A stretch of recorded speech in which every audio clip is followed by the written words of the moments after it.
All right, we are live and let's jump into what we usually do during these Friday night lives. Tonight, I really want to give my panel a chance to briefly introduce themselves because I am very aware that because it is January World Carnivore Month, we are getting a lot of incoming new carnivores and new interested people in this awesome lifestyle. So let's go around the table. Let's share how long we've been living this awesome carnivore lifestyle and the most major things we've healed. So, my name is Bella. I've been carnivore for 6 years, actually, high fat carnivore for 6 years.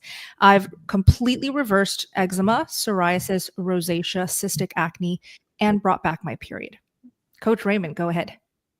Yeah, I'm Coach Raymond. I've been carnivore for 8 years, really, a year keto in that, but 8 years. And I've had many issues, diverticulitis being my main one. I've also had pre-diabetes. I've had gout, bone spur, heel spurs, plantar fasciitis, so many things. But carnivore gave me a second life. You know, it's like it's almost like I had a second chance in life. It's a different life, and it's a very pleasurable life. I really love feeling like I'm really living for the first time in my life. So this has been a very pleasant 7 years. So that's my story. Love it. Phil, introduce yourself. Hi, I'm Phil Smith. I'm 67, live in Florida. I'm a retired family physician and medical informaticist, which means a little bit of a computer nerd. And I have a master's in physiology. I've been carnivore for 17 plus months and got to do it to mainly reverse metabolic syndrome, which I did in 4 months, but have had some other things go away, rotator cuff tendonitis, folliculitis, and just feel great overall. And really here to provide you a lot of human physiology information of how our body should be functioning, and looking forward to getting your questions to be answered tonight. Fantastic. And Limitless Lindy, introduce yourself. Hi, Lindy here. I'm 53 years and I'm the Aussie on the team from Australia. So, oi, oi, oi. I've been carnivore 3 years. I've just celebrated my 3-year anniversary. And Wow. I was on this for weight loss. I was over around 800 pounds, which is around 350 kilos. And I've lost over 500 pounds, 150 kilos. So still on my weight loss journey, got a bit more to go yet, but feeling great. The best thing is my lipedema have greatly improved. I no longer have migraines. I used to have them weekly. Mobility is so much better now. Obviously, balance issues improved. Just all the things that you get with being such a larger person. My joints are much better. I thought I would need a hip replacement, and I'm walking again and not needing that. Got my life back, traveling and fit behind the wheel of a car. Definitely a brand new life now. So yeah, all thanks to the team and Carnivore Diet. So love you, Lindy. And before we get to Todd, that's amazing. I want to just shout out our GoFundMe for Lindy's skin removal surgery. So we're almost at the goal to make this surgery happen. And we're just going to quickly drop in the link in the live chat box. It is also linked down below this live stream. So if you guys want to click open that description, you'll be able to check out that GoFundMe so that Lindy can get this surgery. Sorry to put you on the spot, Lindy, but this definitely needs to happen. Okay, great. Todd. Of course. Go ahead. So I'm Todd Bockness. I'm 41 years old, and I've been carnivore a little over 2 years now, going on 2 years, 1 month. Down a little over 300 pounds. I've cured depression, anxiety, congestive heart failure. I was oxygen dependent on 6 liters of home oxygen every day. I have lymphatic issues that are greatly improved in the last 2 years on carnivore, and just completely mobile again. Have my life back. Really pulled me out of a pretty tough spot, and just getting better every day. So. Amazing. So big round of applause to this entire panel. Every week we feature a different variety of my carnivore friends, but tonight is extra special because just hear all of their stories just now. So we have a good variety of expertise and experience with all things carnivore. So as we jump into the questions and help you guys troubleshoot, it is very important that you open up your question with a capital Q, and then you request the specific member of tonight's panel and type out their name. So if you want Raymond to answer your question, you'll do a capital Q, Raymond, then go ahead and type your question. And we're going to go from order first to last and do as many as we can tonight. And then Super Chats will cut the line, I guess. So let's start with the first question. I'm going to put it up right on the screen from Target Prime Rib. Wow, nice. Okay, so his question, I was in a wheelchair and a knee scooter last year. Finally, I am walking again without help. Congratulations. Keto carnivore obviously has helped my wounds and back heal, but I still have trouble in my thigh. And then here's the second part. That causes me to have trouble walking for distances. Do you think it could be from my back issues, which was caused by an infection that settled into my spine, or the many foot operations? And that is his full question. Phil, do you want to take this first? Well, I don't think we have enough information to really answer that question. Because it could be due to either, or it could be totally unrelated. I hope you're seeing your doctor and getting a diagnosis for that. Having an infection in your spine can leave residual problems, and I'd want to know that the infection got cleared up. And if it's just residual inflammation, that should improve over time with the carnivore way of eating. But so I wish we had a little bit more information, Target Prime Rib, of what your doctor is saying on this. Yeah, it is quite general in info. So we'll circle back if you can give us some more details. Great. Thanks, Todd. This is from Nav. Good to see you, and thank you so much. Anyone ever saw meat? I could have sworn I saw it once. I think it was the tough part of the steak you don't really eat. I don't quite understand the question here. Anyone ever saw? Oh, like actually use a saw? Yeah. So Oh. I'd like to tackle this as a humor part. Sure, so man. there's this, and I wanted to watch this movie, but I haven't watched it yet. It's called The Hunger, and it's a Thai movie. And he brought out this big giant slab of A5 meat. He's like, don't saw it. He's like, one slice right through. Something about the importance of that. So it's very funny now that you mentioned that. Apparently, maybe it makes a difference whether you saw or you slice. I don't know the difference. Yeah, a lot of. Go ahead, Phil. Well, a lot of butchers use bandsaws to cut up the big hunks of meat in the butcher shops. I've watched videos of them doing it. If I tried to do that, I would be missing some fingers. Oh, okay. Meat in the stool is what he meant. Wait, what? He just added a vital piece of information. Oh. Like here we are guessing. Totally off. Darn. No worries. I still don't know what it means. So. Well, he's saying, has anybody ever seen meat in their stool? Oh, see, meat in their stool. Nothing about salt. Oh, okay. I'm gonna watch that movie though, Raymond. Yeah. No, I've never seen meat in my stool. Never ever. Meat in your stool? Yeah. Wow, never. If you have meat in your stool, then you've got either a rapid transit system going where the food is going through you too quick, or you have acolysis, which is total lack of stomach acid, and that is a condition. It could be medically induced, so it's not normal to see meat in your stool. When meat hits the stomach, the hydrochloric acid in your stomach begins the digestive process, and then pancreatic enzymes called lipases and proteases begin the breakdown.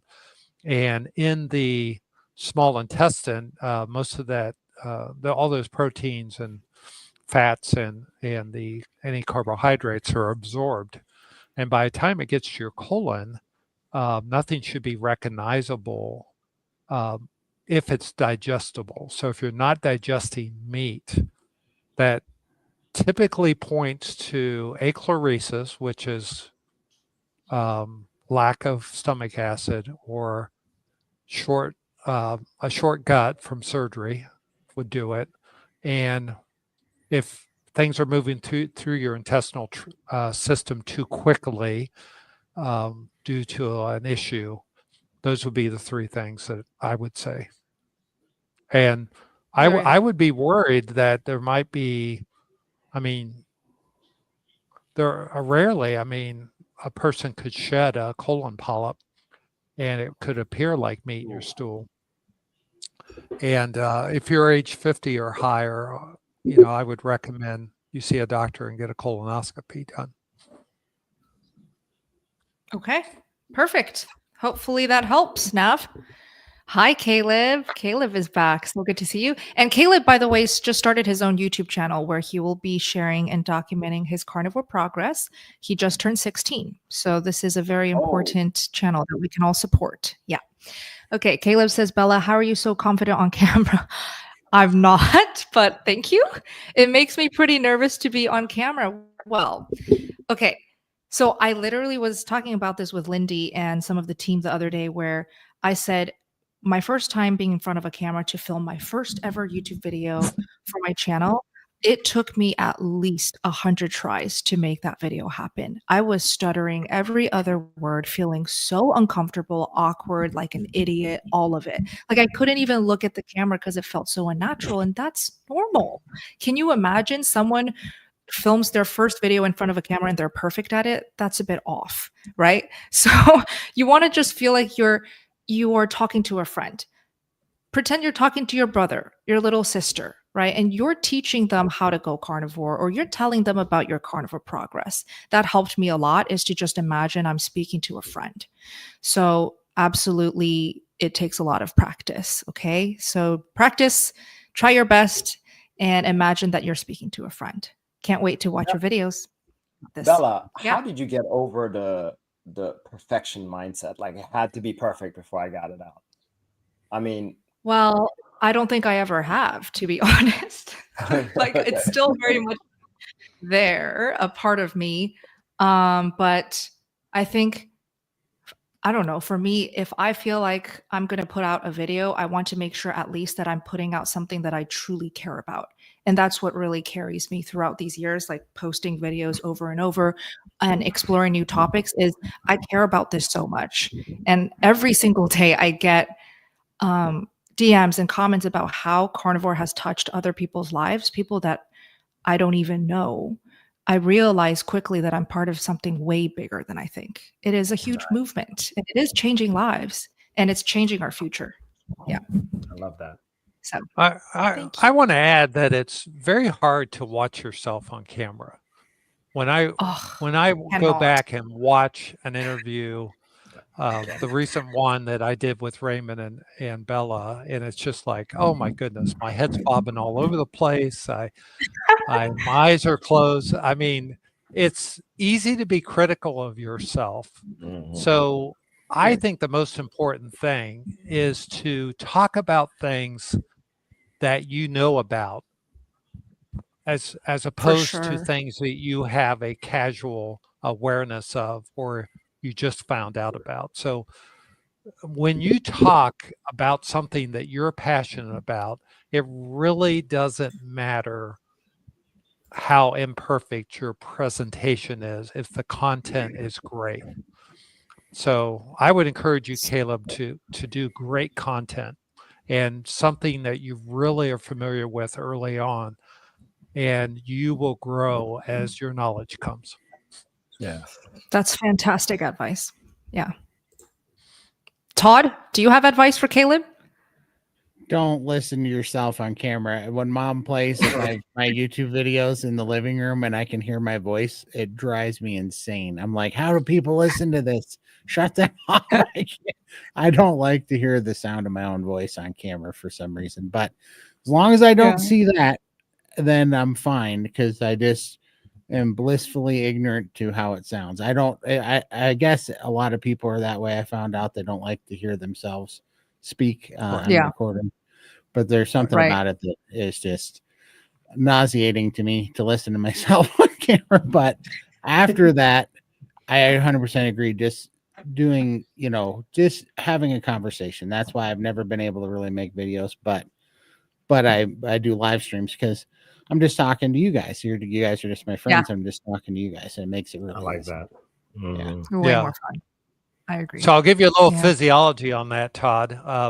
We listen to ourselves through bone conduction, not through air conduction. And so when you record yourself and play it, you're actually hearing it with no bone conduction when you're listening to it externally, like on a tape recorder or a video playback. And that's why it sounds. So everyone who has never heard their recorded voice is always going to feel like they really sound weird. So I have a question then, because me and my brother have very, very similar voices. Like, people all the time, when I answer the phone or John answers the phone, they can't tell the difference between us. I can attest to that. Yeah. Oh, wow. Exactly. Voice. Wow, really? Yeah. So it's funny, but when I hear my brother John, he sounds way different than when I hear my own voice on a recording. And so that's what flips me out, because I'm like, I must not hear my voice how everybody else hears my voice when I hear it played back. Correct. Okay. You hear it the way it's recorded. So watch this video playback and you'll hear what we have to listen to. Exactly. That's what I'm saying, though. That my brother's voice, when I hear my brother's voice audibly, not through the bone conduction, that to me sounds you're listening to your voice. Yeah. Right, exactly. But when I hear my voice on recording, I'm like, I don't sound like that. Neither does my brother that everybody says I sound like. Oh, okay. We'll do a video together and have you both talk, and then listen to it playback and see why everyone else thinks you're the same person on the phone. Yeah. Because I think you're going to find, if you do a tandem where you're both on the screen at the same time, because there's always some audio processing that occurs. Also, because digital recordings are not the same as the human ear. So, so just keep that in mind. Yeah, I might have to try that then. Interesting. Great excuse to bring him on.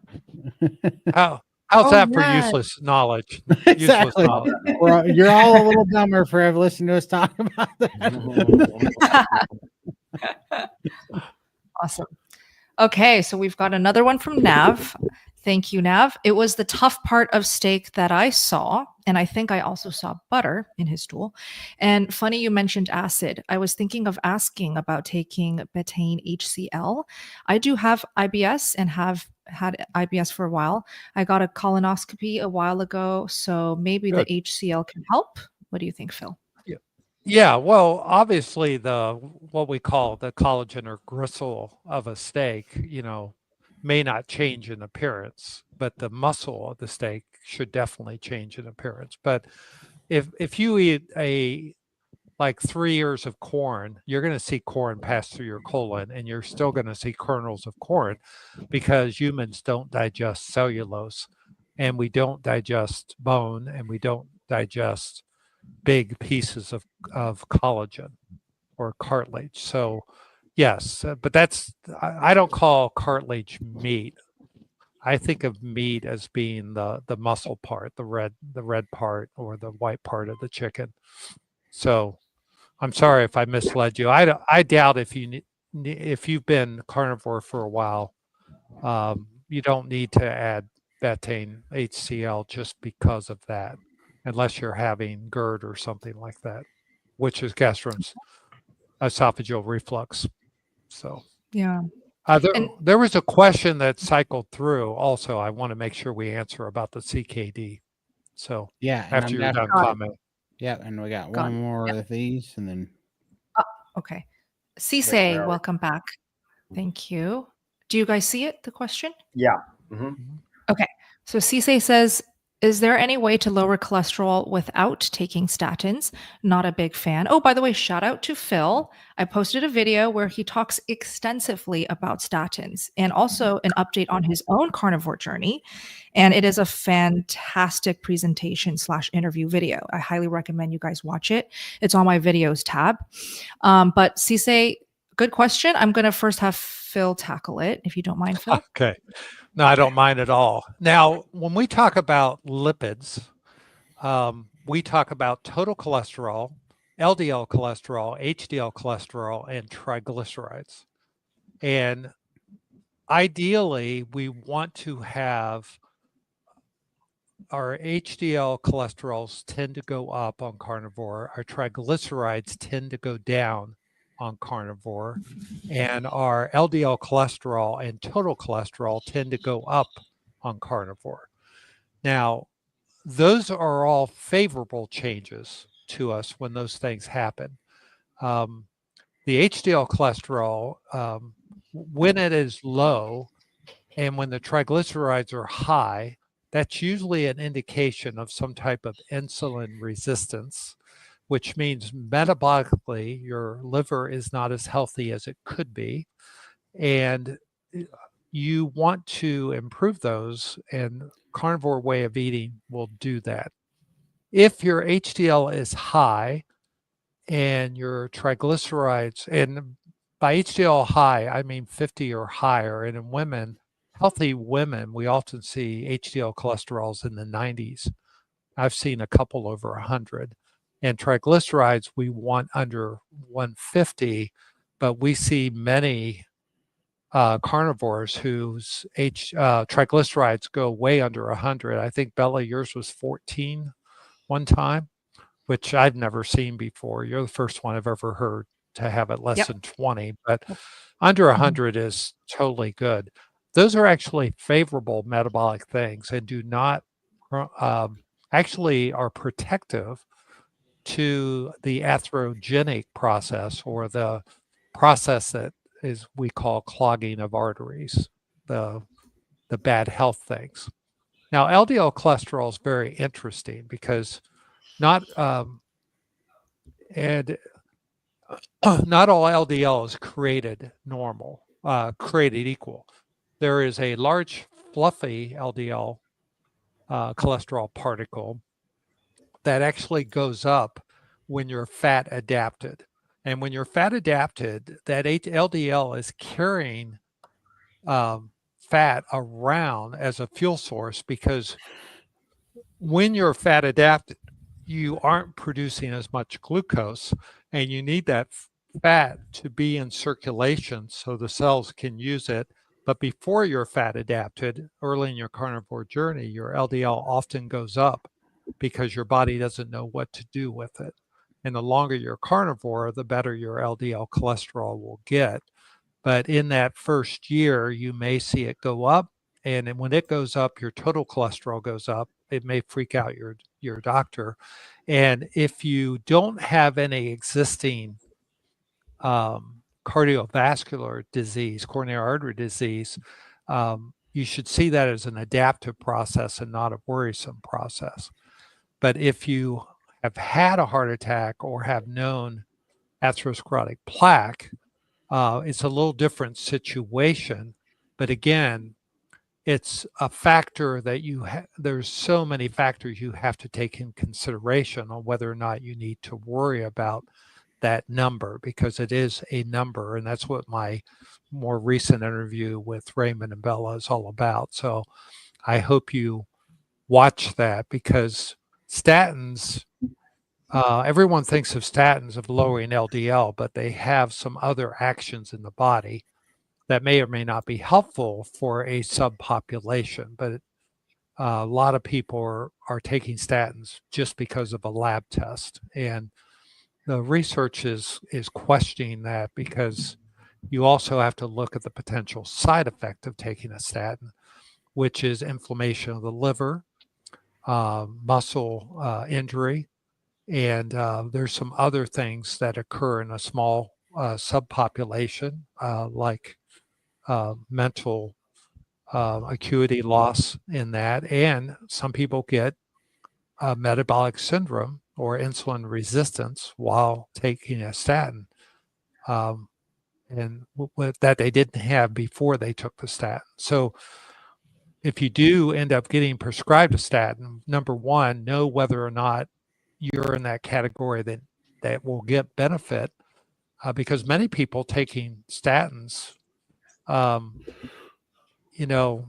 they may be in a subgroup where there'd have to be 200 people all taking statins for one of them to benefit, and the other 199 don't.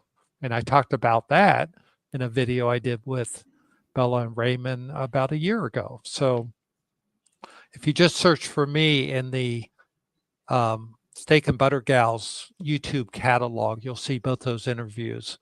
The first one addresses it from a standpoint of people with no known coronary artery disease, and the second one addresses it with my specific situation, not as a recommendation of what you should do, but to go over a couple very important articles that you should know about for your own discussion with your doctor and your medical decision making. Perfect. Fantastic. I Thank just you, Phil. wanted to do two things. One, I'm going to pull this up real quick. Sid, I did Great. not see a question that goes with this. So if you had one, I just wanted to prompt you to ask a question, and we'll definitely look for it and keep an eye out on it. And then real quick, I just was thinking we should, sorry, let me pull up the graphic. There we go. We should show the giveaway. the giveaway. Yes, we need to get Yes. people entering that in. That's right. So tonight we are giving away 2 air fryers from Tasty, which is spelled right there and happens to be the keyword for you all to actually enter this giveaway. So Todd is going to go through the rules or just the requirements to enter this giveaway.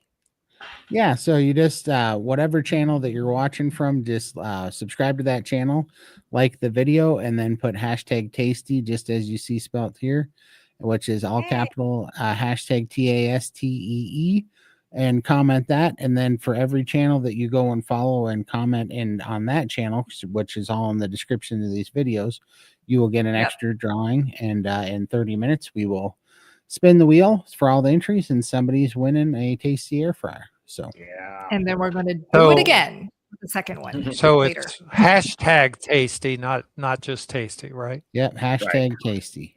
Yeah. And it has to be all caps, right? Yep. Oh, it has to be all Okay, caps. guys. Cool. All caps. Don't do All right. lowercase. I see some lowercase. Okay, Yeah. correct. All right. Perfect. Thank you, Todd. This is Nav again. Thoughts on a bile supplement. Raymond, what are your thoughts? Thoughts about what kind of bile supplements, like ox bile? Just look for anything Or I that's think he's saying just taking one in general. Do you taking one in recommend it? general. I personally don't. I would like to see, your body, how it's operating right now on fats, and then make that decision. So, for example, I had diarrhea for like the first 8 or 9 months. Could I have benefited from ox bile? I did try it for a little bit, maybe not long enough. It didn't really make much of a difference. But so what I'm saying is that some things is just part of adapting. If it's not painful, if it doesn't hurt, I mean, bet it's worth a try. So you could, let's say if you've been carnivore for 3 months, add it in if you wanted to for like a month and see what happens. So to me, that's the best way to find out. Yeah. Yeah. Is there So any Nav, brands that even you recommend, Bella? We don't recommend brands. ox bile brands. Yeah. Well, you see, you and I are very similar in that we never really leaned on any supplements ever during our carnivore journey. And we've really just stuck it out if we had adaptation symptoms. And it worked for both of us. But brands wise, I can't really answer that because I've never taken any. Phil, have you ever taken any? No, I haven't. I think bile supplements may be helpful in people who've had their gallbladder taken out that have issues when they first start out. But within about 90 days of being carnivore, your bile duct, even if you don't have a gallbladder, your bile duct should be functioning normal by then, and you probably won't need it. But some people do have to lean into it. So two situations that I would be concerned that I need a bile supplement. One is if you get a really alkaline regurgitation, we call that bile reflux. It's not a burning reflux, it's a extremely sour taste coming up in the back of your throat. So that's different than acid reflux. That's actually called bile reflux. And the second situation would be if you're just having persistent loose stools with lots of fat globules in your stools, or your stools are floating. Those are indication that you don't have enough bile to really digest the fat. That's known as statins, and that will be helped with a bile supplement. Nice. Yeah, very helpful. Now, Raymond, he has a follow-up for you here. Nav says, I have diarrhea for 8 or 9 months now. So Raymond, can you talk about it more? Because you did mention yours. I still deal with loose stools 8 months now. Yeah, I'm very familiar with that. I mean, I've had it, and every now and then I'll get it too, but really it happens mostly after I eat. And then I'll go, and it's when I say it's diarrhea, it's just sorry to be gross, but it's just, I go, it's like 2 minutes later, done.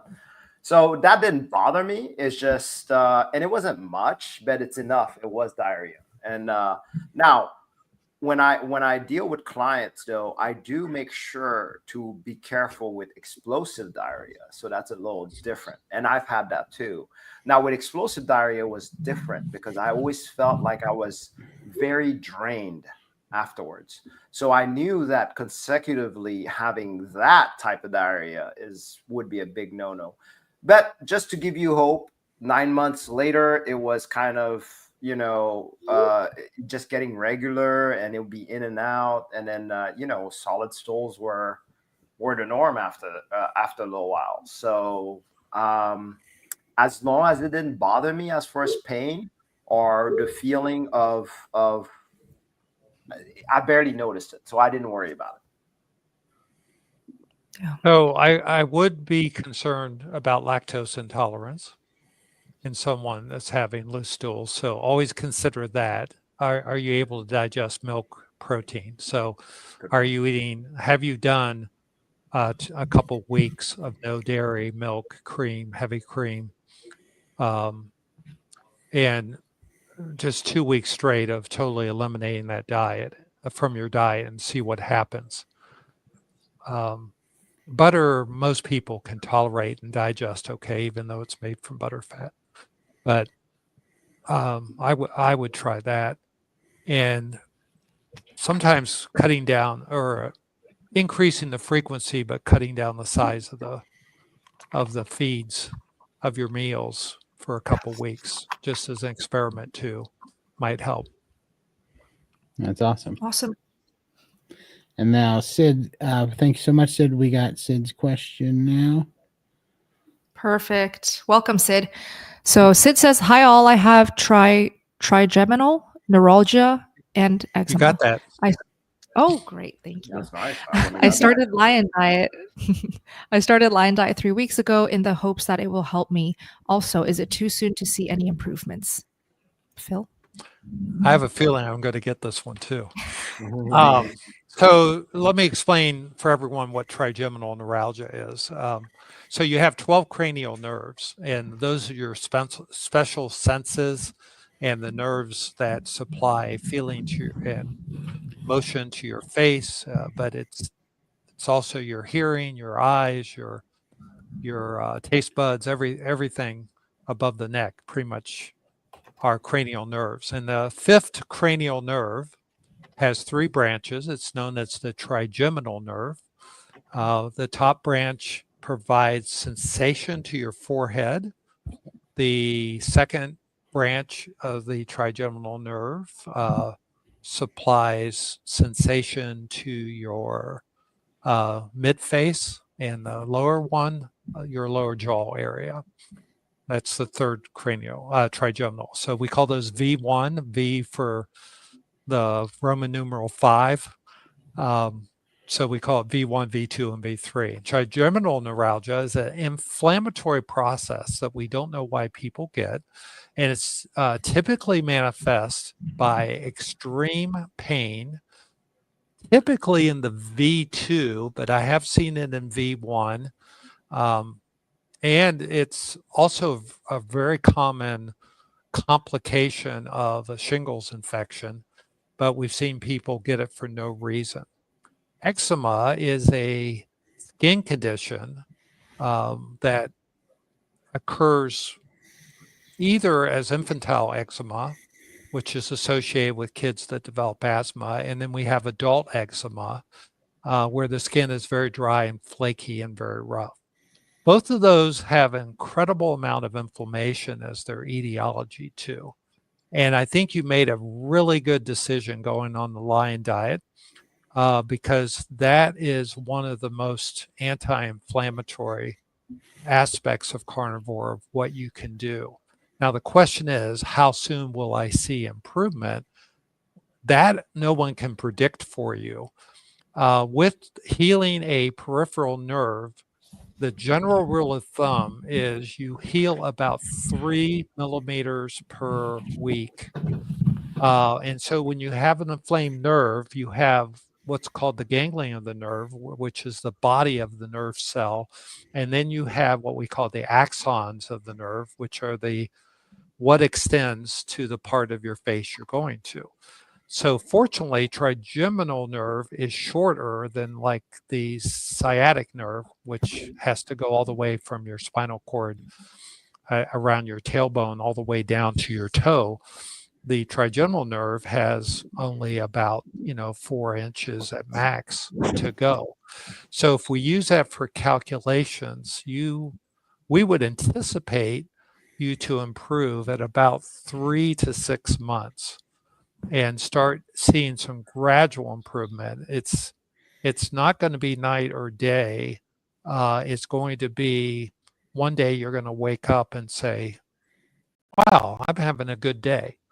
And you may get a little increased sensation to the portion of your face that's affected, whether it's V1, V2, 3, while it's going healing. Now with eczema, Bella, you have had a lot of inflammatory skin conditions. I've seen some people take as long as 2 years to clear it up, but what's your experience? You had cystic acne, psoriasis, and acne rosacea, didn't you? That's right. Which Yep. are all just cousins of eczema. Yeah. And it took 6 months, I want to say, for me to see noticeable results, not for it to completely be reversed. So I feel like in my healing journey, the skin healed the last. It definitely took the longest to heal and get better.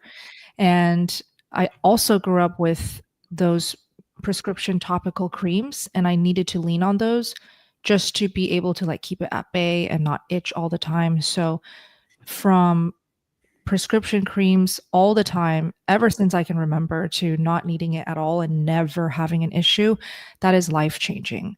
And so something like that will take a bit longer, especially if you have more of a severe case of eczema, Sid. So hopefully that helps too.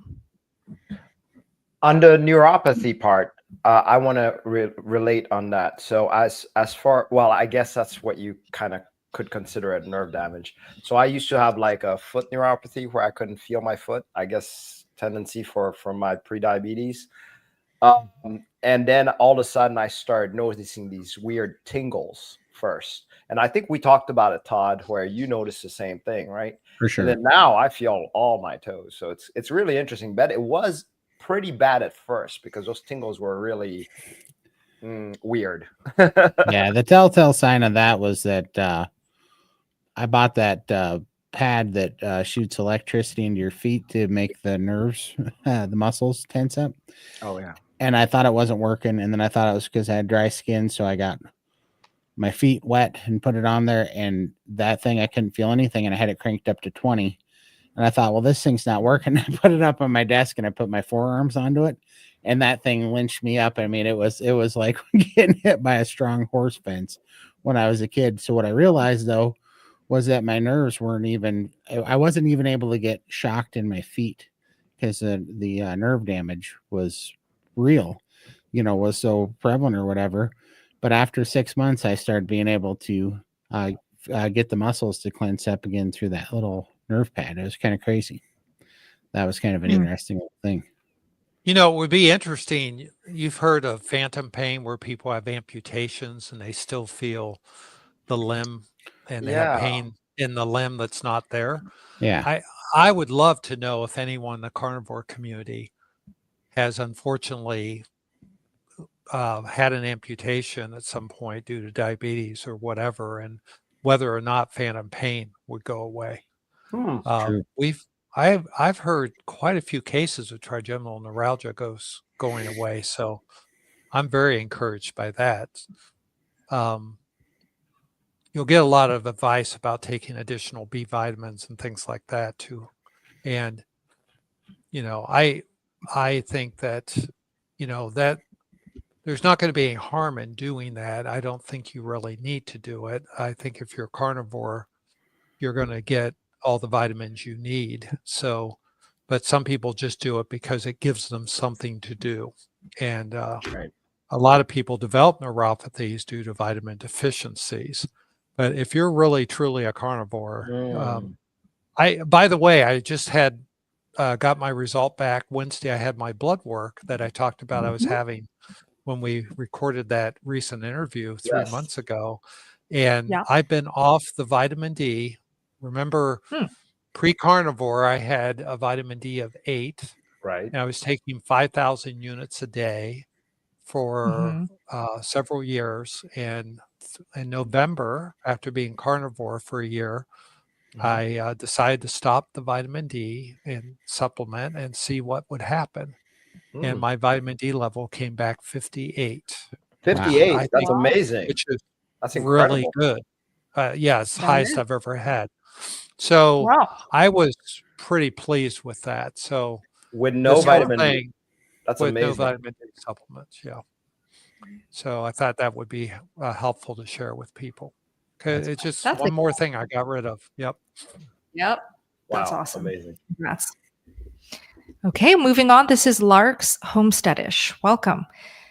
Dr. Smith, would it be safer for people with what is this? No CV risks to ease known cardiovascular risks. Known. So you have known cardiovascular. So he has a thoracic aneurysm and Kawasaki's disease. Kawasaki is a disease that is we don't know what causes it. It could be autoimmune. It could be viral. Typically occurs in children, and it causes aneurysms of the coronary artery. So the arteries that supply your heart, they actually balloon up and get very, very weak. And there's other symptoms that go along with it, but the coronary inflammation that occurs with Kawasaki's is classic and part of the syndrome. A thoracic aneurysm means that his aorta, when it comes off the left ventricle, the top part of his aorta is ballooning. So the wall of it was weakened. And he has Crohn's disease, which is inflammatory bowel disease. So I've not heard that associated with Kawasaki's, but obviously this is someone that's dealing with a lot of autoimmune disease. And that is your biggest risk factor, is your autoimmune disease. So the way I balance this is eating in the carnivore is something that Bella recently talked about on a video about you either jump in or you ease into it to get your digestive tract accommodating the change, because all of us go through adaptation changes. some quicker Mm. than others. But Mhm. as far as if I have a potential life-threatening condition, I would be more interested in doing something in the treatment realm, because we're not talking prevention, we're talking treatment, then I would be worried about my maladaptation and my easing into it. So I'm the kind of person I would want to get her done and get on it and really see if I can get some healing, because there are so many people reporting reversal of Crohn's disease and ulcerative colitis on the carnivore way of eating. I doubt if there's many people with Kawasaki's, because normally that affects children. And, you don't find a lot of children on carnivore yet, but those children with Kawasaki's are all going to grow up. And I would see no harm with being a carnivore. I could only see benefit of being a carnivore. Thoracic aneurysms, we don't know the natural course of those. And those need to be monitored with ultrasound to see if they're growing or not. And there are now some mechanical treatments as well as surgical treatments for it. But you should definitely be followed by a cardiologist who will keep a cardiothoracic surgeon who's going to keep an eye on both the Kawasaki's and the thoracic aneurysm. So that's my opinion on it. But Awesome. I wouldn't ease into it. I would get on it. Yeah, get on it. Thank you so much for that, Phil.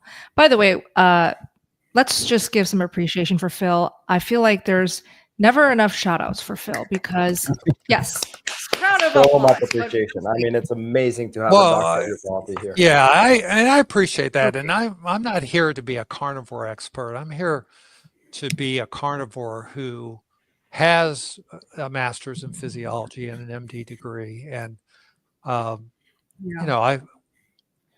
I've had those from 45 years, and I like to, share things I learned from research and things that I see every day in the Steak and Butter Gang community, which are pretty amazing. And, we wish we had more and more studies and things, and those will come with time. But it's kind of hard when you see so many people with so many autoimmune diseases and metabolic diseases who come into the carnivore community, both in SBG and in other communities, and just have tremendous healing.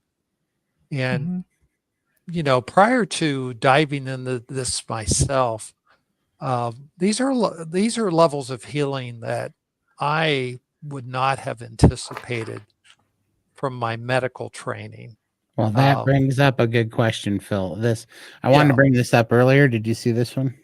Yeah, I did. And I think this is an important question. Just curious, you being a doctor as a career, why only 17 months carnivore? I would think you had the resources to believe in carnivores years ago. Well, this is really interesting. So call me stupid, but I honestly wasn't on social media. I had never heard of carnivore. I tripped over it.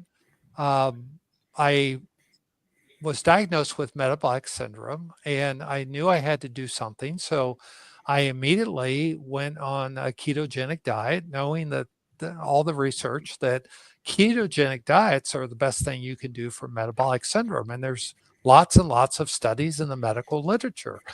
There's very little mention of carnivore in the medical literature, Right. but there's a lot of research and proven effects of ketogenic diets for treating everything from type 1 diabetes, type 2 diabetes. I mean, we used to, before insulin was manufactured, until we could extract insulin and knew what it was, if you were born in the early 20th century, you would have been treated, type 1 diabetes would have been treated with ketogenic diet. Now, we don't treat anyone with type 1 diabetes with ketogenic diet alone, but ketosis was the only way to keep you out of a complication called ketoacidosis, which is totally different than ketosis. But we also treated epilepsy with ketogenic diets at the beginning of the last century, 100 years ago. So I was very familiar with ketogenic diets, but I was just on YouTube trying to find some good techniques to make the food more alluring as on a ketogenic diet. And all of a sudden I ran onto Homestead How, Carrie Mann, doing an interview with this guy called Sean White and talking about Frigno. I'm blanking on Frigno his Freedom. Frigno Freedom. Yeah. What's his first name? I'm blanking on. Dante. Dante Faringo. Yeah. And so I went to Dante's videos. I went to Dr. Ken Berry, Dr. Chafee, and I stumbled on SBG, but didn't pay a lot of attention to that because I was trying to listen to the doctors and deep dive into all the medical research and everything, and began doing it. So this is a path of discovery. And this is one of the reasons that I'm here as when I can be to talk about it, because you never know who's going to hear something and will they be compelled to even believe it, because there's so much information out there on YouTube. And, it just is so contraintuitive to what we're taught. It throws everything upside down. And me as a scientist, I want to know that what I'm doing has legitimate physiologic basis. And if you think about it, carnivore is just one of the strictest ketogenic diets, because essentially you're driving yourself to 0 to 2 carbs a day, maybe under 10 carbs if you eat a lot of eggs. But it is nothing more than an extreme ketogenic experience.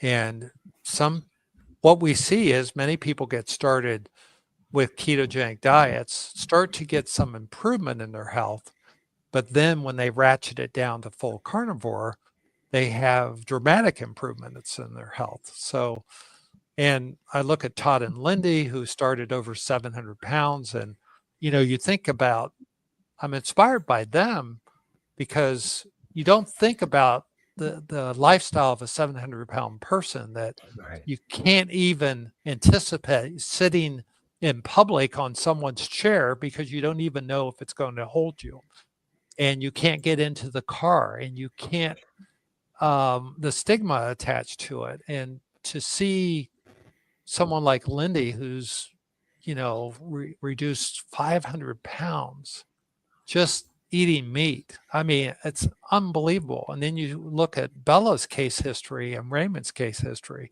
and so many people, and look at their before and after pictures. I mean, it's hard to believe Raymond's the same person, because he doesn't even look like Raymond. I mean, he looked like the Pillsbury Doughboy. No offense, Raymond, but it's real. It's just real. Typical overweight and inflamed. Yeah. And Bella had all these skin conditions that were pretty obvious, and she called it the Buddha bloat. Buddha belly. The bloat. And and the longer you're in a community when you're in a community of thousands of people, it's hard to not take this serious. And because you see so many people like Rebecca Heichman, who's, I mean, she looked like a Auschwitz survivor, and just all these autoimmune situations that she was able to heal and have a baby a year and a half ago. I mean, unbelievable. She's lucky she didn't die, but you see these reversals. So that's my story. I'm still not on social media. So, but I'm out here hoping that someone stumbles onto a video, and the more content that gets out there, the better chance we have of reaching people. And I talk to all my doctors about it. And now they just expect a conversation with me about carnivore when I'm in the office. So where most of them had never heard of it before. before me as a patient. Wow. So Crazy. Oh, well, thanks for asking that question, Rock Roll. That was good. that's a great question. Yes. Now, Todd, if I can just feature a comment here that I saw from Michelle.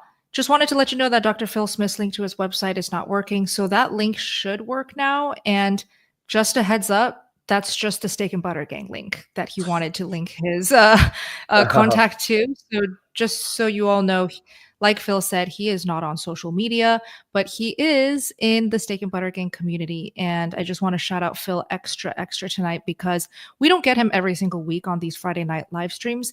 But every time he does show up, the community really loves his info, how he teaches it. And you can access him and contact him and communicate with him in the community as well, just in case you wanted to know that. Okay?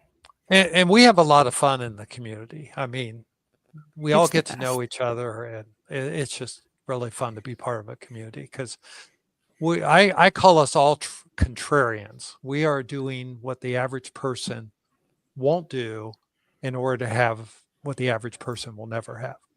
Wow. I love that. Well, and some of the things you see, I was, well, I'm going to shout out Damon today because he got a DEXA scan and he's been, Ooh.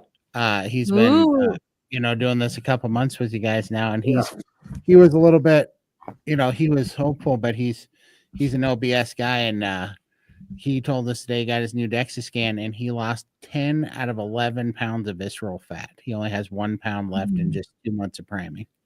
That's amazing. What? He's so fit already. He was fit when he first started. So to 10 pounds of this. Right. And he said, he said, I went and had this because he goes, it made no sense to me because I'm eating so much meat and I'm eating so many calories. And he come from a background of weightlifting and, dietary calorie restriction. He said he's been counting macros and calories for, a couple of decades. And so it was blowing his mind that he goes, my breakfast was 1,900 calories. Wow. And he's like, yeah. And I think we ought to shout out to Dr. Sean O'Mara, who has really put a spotlight on the intra-abdominal, what we call visceral fat, the belly fat, that not the stuff that people get liposuction for, which is the subcutaneous fat, but the visceral fat that is so connected to your metabolic health. And people need to realize that doing a liposuction is a cosmetic procedure. It's not going to get you metabolically healthier.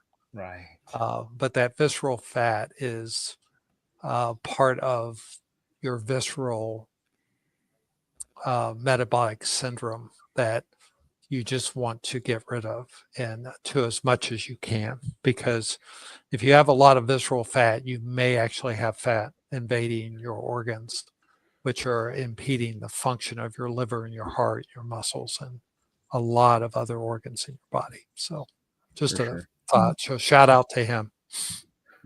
That's awesome. That's right. Okay, moving on. This is RC Kingdom. Welcome. Hey guys, I tested positive for H. pylori infection in the stomach, which they say makes it hard to break down fats. Any advice? I've been carnivore for 4 months. Who wants to take this first? Raymond? I can say with the H. pylori that I have seen it go away just doing carnivore and no antibiotics. So that's for sure. So that part's good. Now, as far as breaking down fats, I don't know if there's a relation with the pyroli in breaking down fats. And my question is when you eat fats, what happens? Are you noticing it in the bathroom? Are you noticing globules coming up on the, are certain fats going down there? So that's kind of what I was thinking, but sorry to send that to you, Phil. But Yeah. So again, let's do a little basic background. H. pylori stands for Heliobacter pylori, which is a bacteria that inhabits the stomachs of the gastric lining. It has a preference for the lining of your stomach, and is the major cause for ulcers and gastritis. So years ago, we thought ulcers were due to stress, too much acid, due to an overactive vagus nerve. And now we know that H. pylori is the most common. Now you can still get stress ulcers, which typically occur in ICU patients, and trauma and damage such as ingesting caustic liquids and things like that. But H. pylori is something that doesn't belong in our stomach, and it's treated. If you go the antibiotic treatment, it's actually treated with a 3-drug regimen for about 90 days in most cases.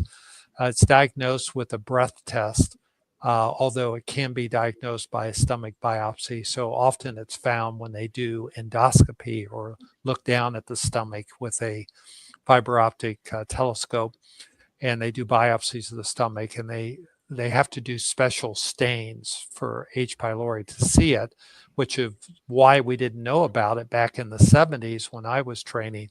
We were doing a lot of stomach surgeries for ulcer prevention, and we had egg in our face in the 80s when we found H. pylori. And for the last 40 years, treating H. pylori has kind of been the standard of care. Going carnivore will certainly make you more resistant, in my opinion, because you have to have healthy stomach acid. As you get carnivore, your stomach acid, your whole intestinal tract gets healthier, and you become less susceptible to things like H. pylori. So breaking down fats is usually more related to gallbladder dysfunction and pancreas dysfunction. Is not typically associated with H. pylori, but when you've had an H. pylori insult, you may have had a metabolic insult to your gallbladder or to your pancreas. So my thought is get your H. pylori cleared up.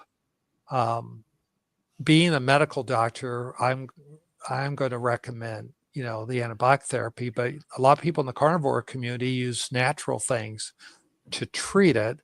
Again, I come from it from a medical doctor standpoint.